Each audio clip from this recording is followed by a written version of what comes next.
말씀을 전하기 전에 유명한 역사학자 토인비라는 사람이 역사에 대해서 정의 내리기를 인류의 역사는 도전과 응전으로 이루어져 왔다라고 이야기를 했습니다. 도전과 응전. 이미 만들어져 있는 권력에 대한 어떤 다른 층의 도전으로 역사가 진행되어 오고, 또 그 도전에 응전하는 기존의 권력들, 맞서 싸워서 그 도전을 이겨내면 또 그 세력이 더 큰 세력을 이루고, 또다시 어떤 세력의 도전에 의해서 그 모든 기존의 세력들이 무너지게 되면 또 다른 권력층이 생성되고, 또 그렇게 역사가 진행되어 왔다라고 토인비가 이 모든 인류의 역사에 대해서 도전과 응전이라는 짧은 두 가지의 말로 그렇게 역사를 정의 내리고 있습니다. 좀 쉽게 예를 드리면 남유다를 바벨론이라는 제국이 멸망을 시키는데, 그 바벨론이 남유다의 이 권력에 도전을 한 거죠. 결국 남유다는 패망하게 되었고, 새로운 기득권층으로 이 바벨론이 힘을 얻게 되었을 때에 바벨론을 가만히 내버려두지 아니하는 페르시아라는 제국이 다시 한번 일어나서 바벨론을 무너뜨립니다. 또 그 페르시아는 헬라 제국에게, 또 헬라 제국은 로마 제국에게 계속해서 패하고 무너지게 됩니다. 이렇게 도전과 응전에 의해서 인류 역사는 더욱 발전되었고, 거듭 이것들이 생성되면서 인류 역사는 이렇게 진행되어져 왔다라고 이야기를 하는 것이죠. 이견이 없을 정도로 역사를 생각할 때 잘 정의되어진 이야기다라고 생각이 듭니다. 그런데 제가 말씀드리고 싶은 것은 그거예요. 토인비의 역사관은 언제까지나 인간 이해에서 기초하고 있다라는 말씀입니다. 그렇다면 하나님의 말씀인 성경 이 역사관을 어떻게 이야기하고 있는지를 우리는 귀 기울여 봐야 될 것 같습니다. 우리가 영어 단어로 익히 알고 있는 히스토리이죠. 성경이 말하는 역사관은 인간 이해에 초점을 두고 있지 않아요. 하나님에게 초점을 두고 있습니다. 이스라엘의 역사를 한번 떠올려 보시기를 바랍니다. 하나님께서 이스라엘을 선택하셔서 애굽의 노예로부터 그들을 건져주시고 탈출시켜 주시고 약속의 땅에 머물게 하셔요. 그럼 그들은 하나님의 명령과 율례를 지켜 하나님 안에 살아갔으면 참 좋았을 텐데, 성경이 그렇게 말하고 있지 않습니다. 계속해는 부패와 불순종과 하나님에 대한 패역으로 인하여서 하나님께서 그들을 부른 것을 후회하시면서 끝내는 그들을 심판하시기로 하시죠. 그래서 아수르라는 제국을 통해서, 바벨론이라는 제국을 통해서 북이스라엘과 남유다를 완전히 흩어버리시게 됩니다. 하지만 하나님의 역사, 이스라엘의 역사는 그렇게 끝나버리지 않죠. 바벨론이 남유다를 무너뜨릴 때에 성벽을 다 무너뜨리고, 성전 또한 무너뜨리고, 남아있는 이스라엘 백성들을 포로로 다 이끌고 갔을 때에 이제는 정말 끝났다라고 생각했을 거예요. 이제는 우리 역사가 이렇게 멸망하는구나, 이렇게 끝나버렸구나, 그렇게 마치 모든 것이 끝난 것처럼 절망 중에 있었을 거예요. 그러나 하나님께서는 남아있는 그루터기들로 인하여서 여전히 하나님의 방식대로 하나님의 구원 역사를 이루어 가셨다라는 사실입니다. 수많은 왕국이 무너지고 다시 세워지는 시대의 혼돈 속에서도 하나님의 구원은 멈추지 않고 계속해서 구원하시기로 작정한 백성들을 모으시고 이루어 나가신다는 것입니다. 그 증거가 있다면 오늘날 하나님의 백성으로 서 있는 저와 여러분이 아닌가라는 생각이 듭니다. 그러므로 우리 그리스도인들의 역사관은 분명히 달라야 할 것입니다. 하나님을 기억하고 하나님이 어떻게 이 세상과 하나님의 나라를 위하여 일구어 가시고 일하시는가를 우리는 늘 기억해야 할 필요가 있다는 것이죠. 한번 따라해 보실까요? 구원사적 역사관. 하나님께서 하나님의 백성들을 이루시고 여전히 쉬지 않고 하나님의 방식대로 백성들을 끌어모으시고 그 구원을 이루어 가시는 것을 우리는 구원사적 역사관이라고 부르는 것입니다. 창세의 아담과 하와로 시작되는 하나님의 이 구원 사역, 멈추지 않고 끊임없이 진행되는 이 모든 것들을 우리는 그렇게 하나님의 구원사적 역사관이라고 부르는 것이죠.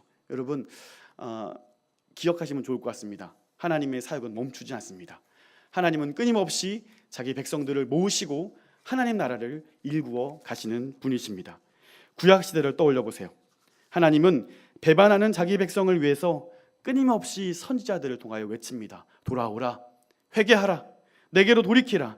썩어질 우상을 버리고 내게로 돌아오라.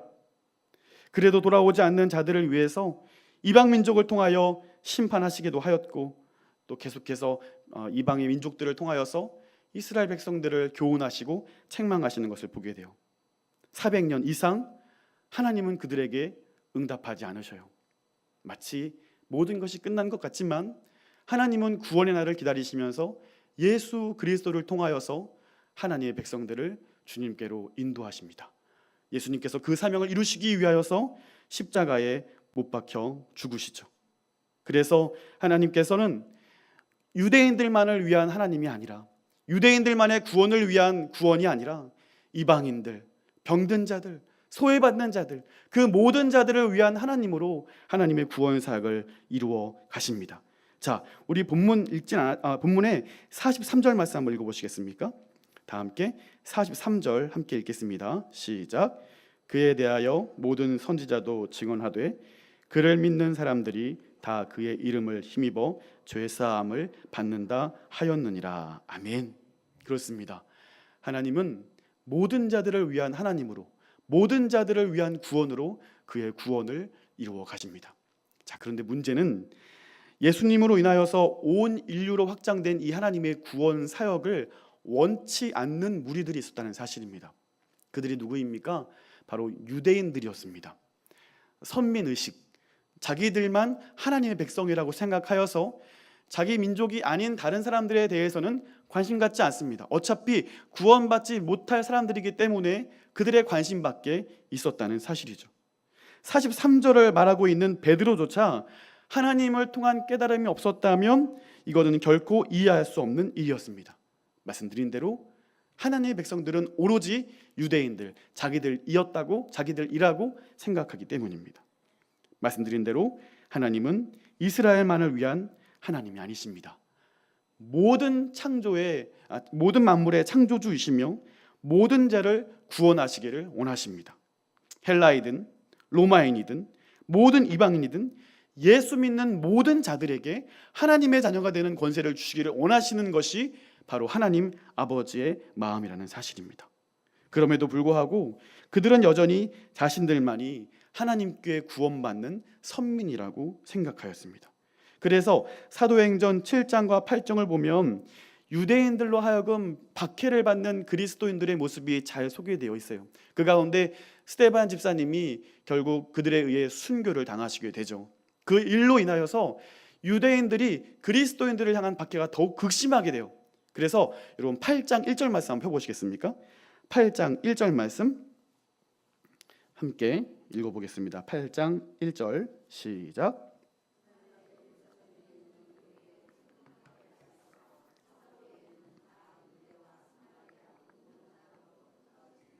아멘. 자, 지금 8장 1절의 이 장면을 앞서 말씀드린 토인비의 역사관으로 좀 분석을 해보자면, 그들이 유대교에 도전했지만 그 도전에 대한 유대인들의 응전으로 인해 실패한 거예요. 다시 말씀드리면 예루살렘에 있던 모든 그리스도인들이 박해를 받고 다 흩어진 거죠. 사도 외에는 모두 다 흩어졌다라고 이야기하고 있습니다. 실패이고 그것은 절망이고 그것은 그리스도교에 대한 완벽한 패배로 우리는 생각할 수 있을 것입니다. 하지만 이 장면을 구원사적 역사관으로 보자면 이건 결단코 실패가 아닌 거죠. 8장 4절 말씀도 읽어보시겠습니까? 8장 4절 함께 읽습니다. 시작.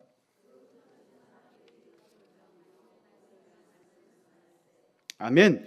결단코 실패가 아닌 거죠. 그들의 모양은 흩어진 것 같고 패배한 것처럼 보이지만 그들이 멈춰 있는 것이 아니에요. 각 지역으로 두루 흩어지면서 그들에게 있는 가장 좋은 것, 그들에게 자랑해야 하는 예수 그리스도, 그 복음을 그들은 전파했다는 거예요.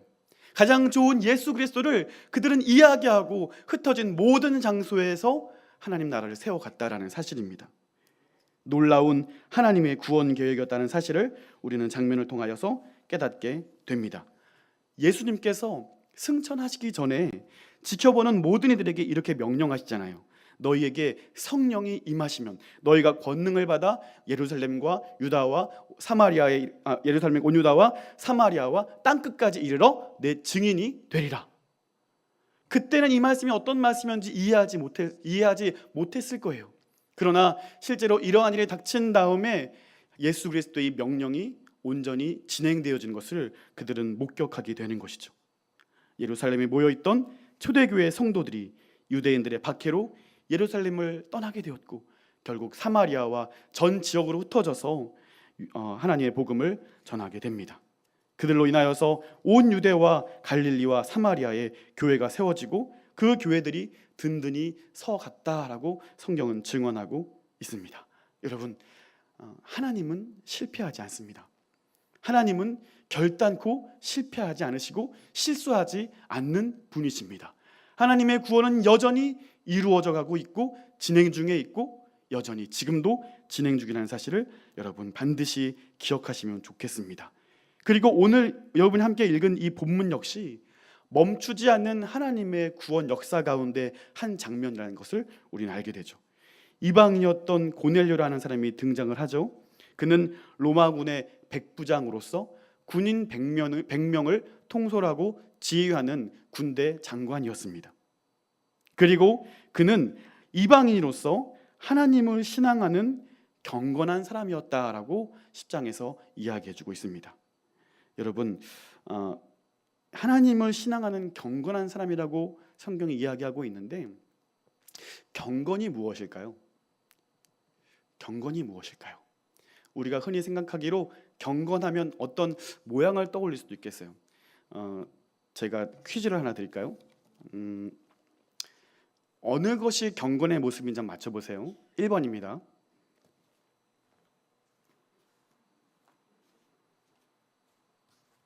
2번입니다. 3번입니다. 자, 맞춰보시죠. 어느 것이 경건일까요? 이 번호 대답을 하시면 큰일 나는 거예요. 헬라어 단어를 보면요, 이 경건이라고 말하고 있는 이 뜻이 어떤 의미가 있냐면 무엇 앞에 움츠리다, 두려워하다 이런 뜻들이 있는데 어떻게 보면 그 단어조차 이 외형적인 모습을 강조하고 있어서 경건이라는 게 혹사 어떤 외형적인 모습을 의미할 수도 있겠다라는 생각이 들 수 있어요. 제가 방금 이제 농담 삼아 퀴즈를 낸 것도 누가 봐도 3번이죠. 이렇게 하는 게 좀 경건해 보이죠. 이 성경책을 감히 하나님 말씀이 성경책을 한 손으로 들고 이러면은 좀 경거망동해 보이고 심지어 어떤 사람들은 배구 자기도 하는데 절대 그럴 수 없잖아요. 그런데 오늘 10장 2절 말씀 보면요, 고넬료가 경건한 사람이라고 이야기하면서 그냥 거기서 마치는 게 아니라 고넬료가 행동하는 어떤 여러 가지 모습들을 보면서 그것이 경건이라고 이야기하고 있거든요. 우리 10장 2절 말씀 함께 읽어보겠습니다. 10장 2절입니다. 시작.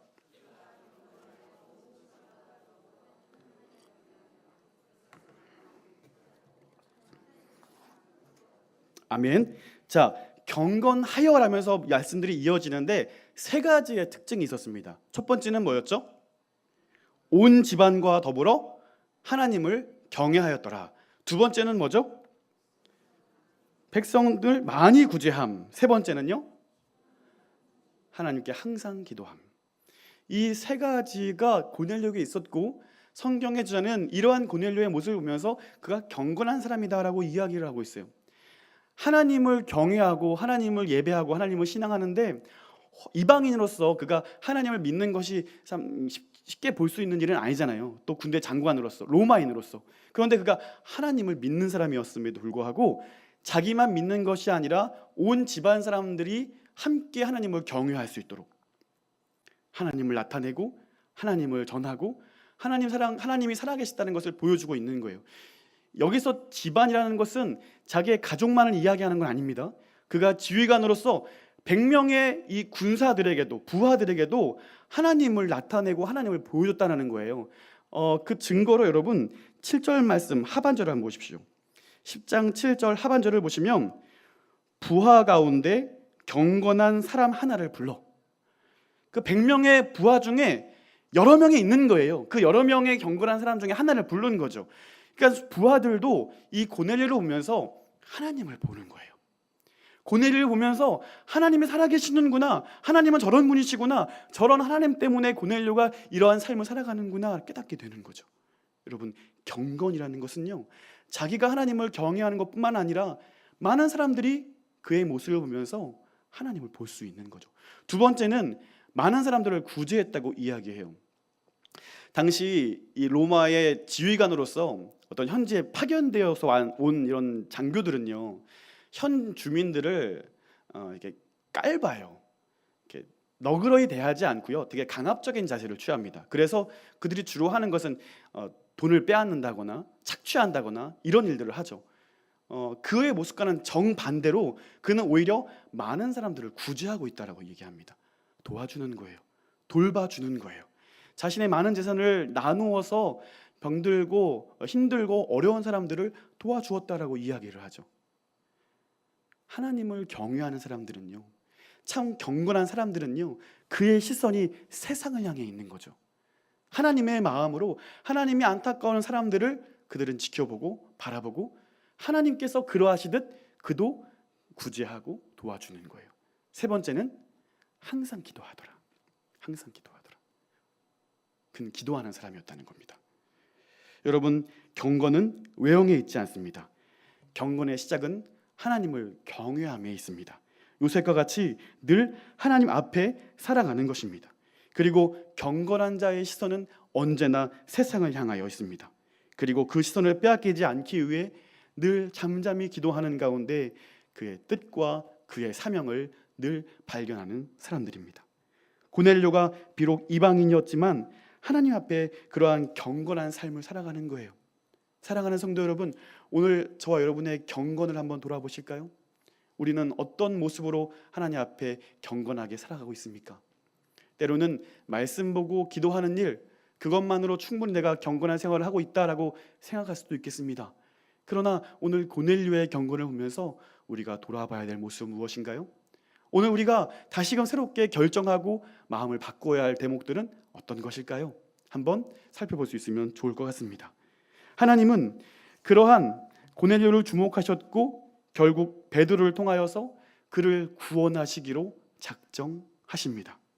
그러기 위해서 하나님께서 먼저 하셔야 될 일들이 있죠. 그것은 베드로의 생각을 바꿔주시는 일이었습니다. 말씀드렸습니다. 베드로조차 유대인이었고 그의 관심은 유대인들에게 있었다는 거예요. 당연히 이방인에게는 구원이 있을 것이라고 전혀 생각하지 않았습니다. 그래서 베드로는요, 늘 복음을 전해도 골라서 전도하는 거예요. 유대인들에게만 복음을 전하는 거죠. 그래서 하나님께서 어떻게 하셨습니까? 베드로 역시 기도하는 가운데 환상 중에 하나님께서 그의 생각을 바꿔주시죠. 갑자기 하늘에서 큰 보자기 같은 그릇이 내려와요. 그 안에는 여러 짐승들이 있는데 환상 중에 그것을 먹으라라는 음성이 들립니다. 그러나 하늘에서 들린 왜냐하면 베드로는 그 음성이 들려왔지만 걱정이 되는 거예요. 왜냐하면 그 보자기 안에 들어있던 음식들, 짐승들이 율법에 규정된 부정한 음식들이었기 때문에 그는 한 번도 먹은 적이 없었고 먹을 생각도 없었기 때문에 그렇습니다. 그러나 하늘에서 들린 음성은 명확하였습니다. 우리 다 함께 15절 말씀 읽어보도록 하겠습니다. 15절입니다. 시작.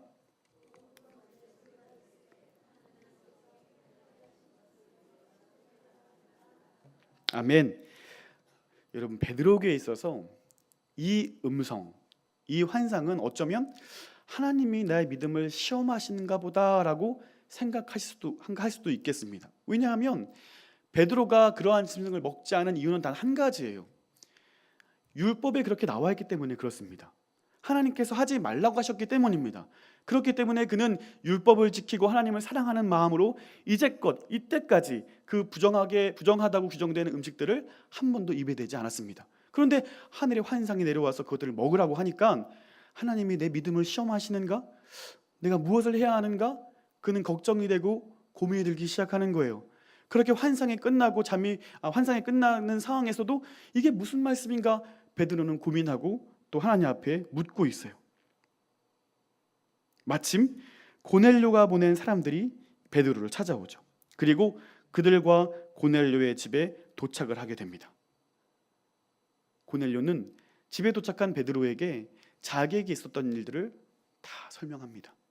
기도하는 가운데 하나님께서 요바에 가서 베드로라는 사람을 초청하여 와라. 이러한 이야기를 들을 때 베드로는 그제서야 이 고넬료를 향한, 특별히 이방인을 향한 하나님의 구원 계획이 있음을 그제서야 그는 깨닫게 되는 것입니다. 우리 말씀 한 번 더 읽어볼게요. 34절, 35절 두 구절 말씀 우리 함께 읽어보겠습니다. 34절과 35절입니다. 시작.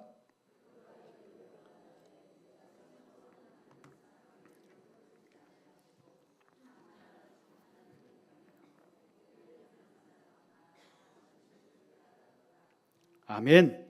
하나님께서 외모를 보지 않으신다는 거죠. 선민, 유대인이라고 생각하는 그들에게만 관심이 있다라고 말씀하시는 것이 아니죠. 세상 모든 이방인들도 하나님을 경외하는 자들을 하나님은 원하시고 구원하시길 원하신다는 사실을 베드로는 그제야말로 깨닫게 되는 겁니다. 부정한 짐승으로 규정된 것들도 하나님께서 깨끗하다고 말씀하셨듯이 절대로 하나님의 백성이 될 수 없다고 생각했던 이 이방인들도 하나님께서 구원하시길 원하신다는 사실을 그는 깨닫게 됩니다. 그제서야 예수님의 명령 또한 그는 깨닫게 됩니다. 너희가 성령을 받고 온 유대와 사마리아와 땅끝까지 이르러 유대인들에게 증인이 되라라는 것이 아니라 모든 곳에 이르러 모든 사람에게 이 일에 증인이 되어야 한다는 것을 베드로는 깨닫게 되는 것입니다. 그렇게 베드로가 성령 충만하여서 복음을 전해요. 그들이 너희가 예수 그리스도를 죽였고 그 그리스도가 다시 살아나서 하나님의 놀라운 사랑을 우리에게 보여주셨다. 이러한 복음을 전하게 되었을 때 이방인이었던 이 고넬료의 집에 성령이 임하게 됩니다. 성령이 임하게 된 것을 보고 누가 이들에게 물로 세례를 베푸는 것을 막을 수 있겠느냐 하면서 그 집안에 세례가 베풀어지고 온전한 하나님의 구원이 이루어지게 되었습니다. 사랑하는 성도 여러분, 오늘날에도 하나님의 구원은 모든 사람들에게 향하여져 있음을 여러분 믿을 수 있기를 바랍니다. 세계 열방뿐만 아니에요. 이슬람인들도, 무슬림들도, 동성연애자들도 하나님은 그들을 향하고 있습니다. 구원받길 원하는 모든 자들에게 하나님은 그의 마음이 가 있고 그의 안타까움이 서려 있습니다. 이 고넬료의 집에 전해진 복음은 약 2000여 년의 세월이 지나 수많은 나라와 수많은 민족에 전해지게 됩니다. 그리고 수많은 사람들이 이 복음으로 인하여 하나님의 자녀가 되었습니다. 사실 우리나라에도 이 기독교가 전해진 것이 고작 한 130년밖에 되지 않았잖아요. 그 짧은 기독교 역사에도 불구하고 하나님께서 놀라운 구원 역사를 이루신 것을 우리는 보게 돼요. 2016년까지 우리나라에서 선교사로 파송된 이 선교사님의 수를 보면 작년 기준으로 27,205명이라고 그래요. 27,205명. 그리고 약 170여 개국 이상의 수많은 나라에 많은 분들이 선교사로 나아가게 된 거예요. 하나님의 마음으로, 복음의 빚진 자로 그렇게 하나님의 나라를 이 땅 가운데 임하게 하기 위해서 그분들이 하나님의 영광을 위하여 나아갑니다. 여러분, 하나님의 구원 사역은요 오늘도 멈추지 않아요. 지금 이 순간에도 멈추지 않습니다. 그분은 지금도 일하시고 아직도 복음을 듣지 못해 영원한 죽음으로 치닫고 있는 그 영혼들 한 명 한 명을 향하여서 안타까워하시고 그들을 하나님 자녀 삼길 원하신다는 사실을 여러분이 기억할 수 있기를 바랍니다. 안타까운 것은 저는 요즘 시대를 생각할 때마다 답답한 마음이 듭니다. 한국 교회, 아니 교회, 기독교의 위기다라는 말들을 우리는 많이 듣습니다. 포스트 모더니즘으로 인한 이 자유주의, 다원주의 때문에 왜 너희에게만 구원 있냐라고 말하냐. 다 구원 있는데 뭐든지 열심히만 믿으면 되는 거 아니냐. 어느 길이든 정상으로만 올라가면 구원의 길 되는 거 아니냐. 왜 이렇게 너희들 독선적으로 너희에게만 구원이 있냐고 말하냐. 이것을 마치 지성으로 연결을 해서 젊은 사람들은요 교회 다니는 거를 좀 창피해하는 시대가 되어버린 것 같아요. 무식한 소리 듣거든요. 무식하다, 너무 편협하다, 이런 말을 듣거든요. 공부 좀 하고 또 지식에 있는 사람들은 지금 시대가 말하는 것처럼 평화, 공존, 함께하는 것, 어울리는 세대, 그런 시대 가운데 기독교만 구원이 있다, 이거 역발상적인 사고라 그러면서 상당히 무시하죠. 바깥으로는 그러한 위협이 우리에게 언제나 도사려 있어요. 안으로는요, 교회에 대한 부패, 또 맛을 잃은 소금처럼 빛을 잃은 그리스도인들로 인하여서 내외적으로도 우리는 어려움을 겪고 있어요. 목회자들 포함입니다. 그렇다면 여러분, 이러한 내외적인 어려움으로 인하여서 하나님의 구원 사역은 막이 내리게 된 걸까요? 마치 유럽 사회가 그렇게 화려했던 교회들이 다 문을 닫고, 심지어 그러한 영광스러운 교회들이 이슬람 사원으로 바뀌고 춤추는 그런 춤의 장소로 바뀌고, 이제 우리나라도 그렇게 될 것인가? 시대가 그러하니 어쩔 수 없는가? 기독교는 막을 내렸는가? 끝인가? 이러한 생각들이 여러분 동조하시겠습니까? 세상의 교회를 인정하지 않는다고 하여서 여러분 한숨 쉬며 그냥 그러한 모습대로 살아갈 수 있겠습니까? 저는 그렇지 않다는 겁니다. 하나님은 포기하지 않으십니다. 그럼에도 불구하고 왜 교회가 소망이냐면요, 왜 교회가 이 시대의 대안이냐면요, 예수 그리스도가 있기 때문에 그렇습니다. 하나님은 멈추지 않고 여전히 일하시기 때문에 그렇습니다. 한숨 쉬고 낙담할 때 사랑하는 성도 여러분, 오늘 우리가 작은 예수가 될 수 있기를 바랍니다. 베드로 같이, 고넬료와 같이 오늘도 멈춰 있지 아니하고 하나님이 여전히 이루어 일하시길 원하시는 남겨진 그루터기가 되어서 하나님의 나라를 온전히 보여줄 수 있는 저 여러분 될 수 있기를 바랍니다. 우리의 삶의 절제와 삶의 경건과 온전한 소금의 역할을 감당하는 우리의 삶을 통하여 하나님의 나라를 보여줄 수 있는 온전한 그리스도의 좋은 군사가 될 수 있기를 주님의 이름으로 축원드립니다. 하나님의 놀라운 구원 역사는 막을 내리지 않았습니다.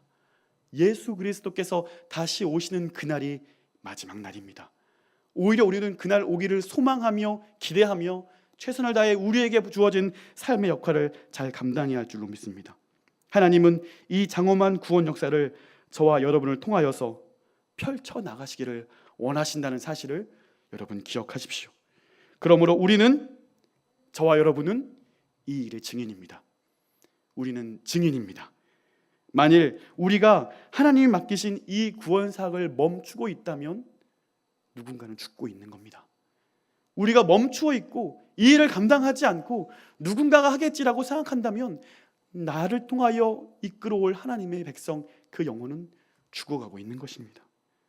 사랑하는 성도 여러분, 오늘 나를 통하여, 저와 여러분을 통하여 하나님께로 인도할 그 영혼은 누구입니까? 하나님은 가슴 아파하시며 누구를 바라보고 있겠습니까? 오늘 우리는 우리의 삶의 문제를 골몰하면서 주님 이것도 해결해 주세요, 이 문제도 해결해 주세요, 이것 해결해 주세요 라고 간절히 기도하는 가운데 오히려 하나님은 세상을 향하여 안타까운 마음을 가지고 눈물을 흘리시는 거예요.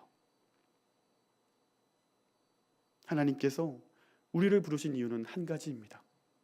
하나님의 멈추지 않는 구원 사역 가운데 우리 한 사람 한 사람이 쓰임 받길 원하시는 겁니다.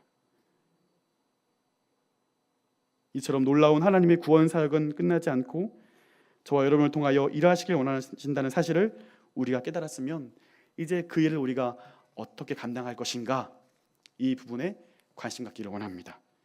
어떤 분은 오늘 말씀을 함께 들으면서 내가 하나님께 부름받은 하나님의 일꾼이구나 라는 생각 때문에 어떻게 복음을 전할까, 어떻게 내게 있는 이 좋은 복음을 자랑할까 라고 생각하시는 분들도 있을 것이고, 오랫동안 전도했지만 반응하지 않고 딱딱하고 오히려 내가 공격하는 그러한 사람들 때문에 이 마음이 꺾이고 포기하고 있는 분들이 계실지도 모르겠습니다. 하지만 오늘 말씀을 통해서 우리가 먼저 준비해야 될 것이 있다라고 이야기를 하는데, 자, 우리 본문 말씀을 다시 한번 읽어볼게요. 10장 2절 말씀 함께 읽겠습니다. 시작.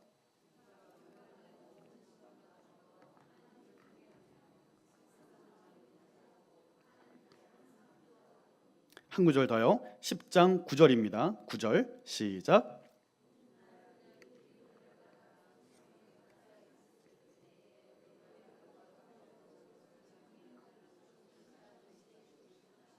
아멘. 이방인이었던 고넬료 그리고 베드로, 이 둘의 공통점은 무엇이었습니까? 기도하는 사람들이었습니다.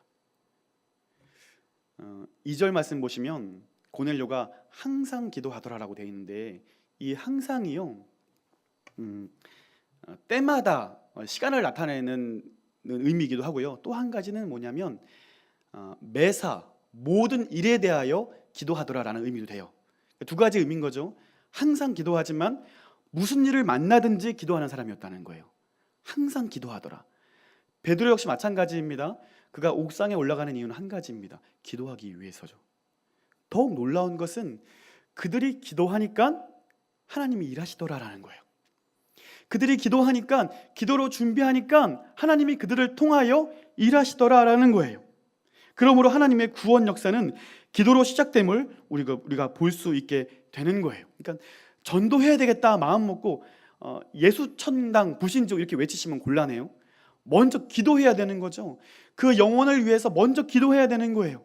하나님, 저 영혼을 하나님 긍휼히 여겨주시고 하나님 백성 삼아 주옵소서. 하나님, 나를 사용하여 주옵소서. 내가 어떻게 나아가야 할지를 지혜를 주십시오.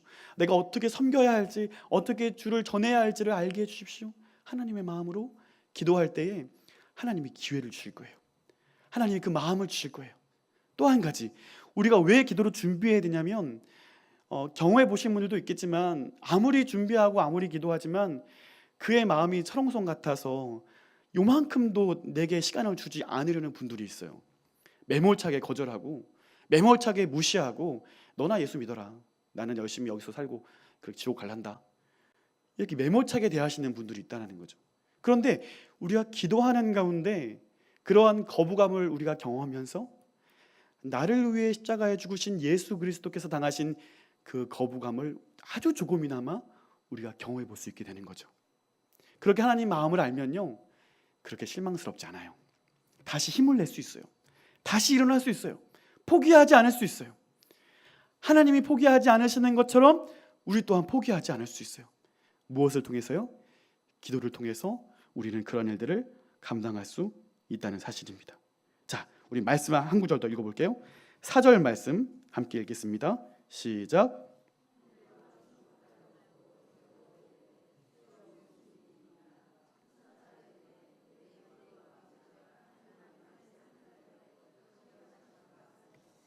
아멘. 아멘. 여러분, 이것 때문에 우리 금요기도에 나오는 거 아닙니까? 이것 때문에 우리 새벽 기도하고 때마다 하나님께 기도하는 거 아니겠습니까? 기도할 때요, 하나님이 기억하시고 상달되었대요. 상달되었다는 게 어떤 의미냐면요, 그 구약 시대 제사를 드릴 때 이 제물을 태우잖아요. 그럼 그 향이 이게 하늘을 향해서 올라가는데, 상달되었다는 건 바로 이런 의미예요. 그 향을 하나님이 받으신다라는 거죠. 그러니까 우리가 기도할 때 하나님께서 우리의 기도를 마치 제물처럼 받으신다는 거예요. 기뻐하신다는 거예요. 그래서 받으시고 일하시겠다라는 거죠. 기도해야 되는 이유가 바로 여기 있지 않습니까? 여러분, 오늘 어떤 제목을 가지고 이 자리에 나오셨습니까? 어떤 제목이 여러분의 간절한 기도 제목이십니까? 여러분, 포기하지 말고 하나님을 향하여 간구하십시오. 기도하십시오. 그것이 상달되어 기억된 바 되고 하나님 반드시 응답해 주실 줄로 믿습니다. 우리가 영혼을 향하여서도 마찬가지입니다. 하나님, 내가 나를 통하여 구원 얻게 되고 나를 통하여 하나님 백성 삼으실 그 영혼을 위하여 우리가 포기하지 않고 기도할 때에 하나님 그 영혼을 받으시는 거예요. 그리고 나를 통하여 반드시 그 구원 사역을 이루어 주실 줄로 믿습니다. 사랑하는 성도 여러분, 말씀을 마치겠습니다. 한 가지만 기억하시면 좋겠습니다. 하나님의 구원 사역은 멈추지 않습니다. 오늘 나를 통하여 여전히 하나님은 일하시기 원하십니다. 그리고 하나님의 마음은 온 열방을 향하여져 있고, 저 사람은 안 되라고 생각하는 그 사람도 하나님은 원하셔요. 하나님 원하십니다. 그러므로 이 귀한 일은 선교사님들만 하는 것이 아니라 우리 모두에게 주어진 사명임을 기억하시기를 바랍니다. 그리고 고넬료와 같이, 베드로와 같이 멈추지 말고 기도할 수 있기를 바랍니다. 기도하십시오. 간구하십시오. 하나님께서 기억하십니다. 그리고 응답하시고 일하십니다. 나를 통하여 또 많은 성도들을 통하여 하나님 멈추지 않고 일하십니다. 우리 다 함께 기도하도록 하겠습니다.